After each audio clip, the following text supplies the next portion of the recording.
Polynomial equation. Problem solving. Number 1. If one rim of bond paper costs 3x minus 4 pesos, how many rims can you buy for 6x raised to 4 minus 17x cubed plus 24x square minus 34x plus 24 pesos? So, gagamit tayo ng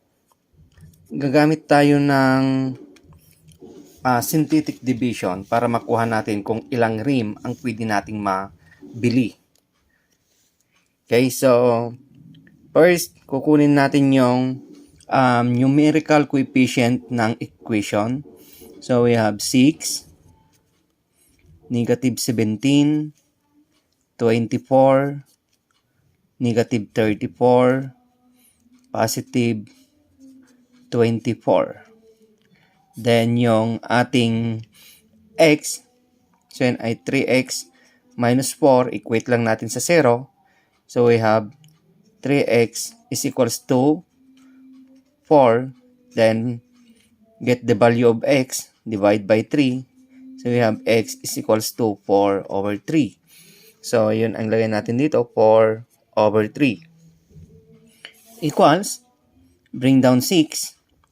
So 6 times 4 is 24 divided by 3 is 8. Negative 17 plus 8 is negative 9. Negative 9 times 4 is negative 36 divided by 3 is negative 12. So 24 minus 12 is 12. 12 times 4 is 48 divided by 3 is 16. Then negative 34 plus 16 is negative 18.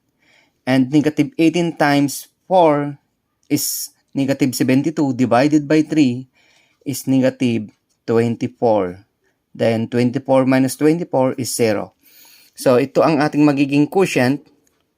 So dahil fraction ang ating divisor, i-divide natin ito ng 3.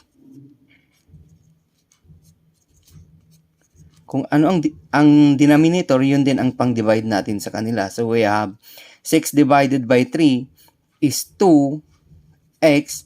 At dahil ang ating leading term ay 4, magmaminus tayo ng 1. So that is cube minus 9 divided by 3 is 3x square. Then 12 divided by 3 is positive 4x, and negative 18 divided by 3 is negative 6.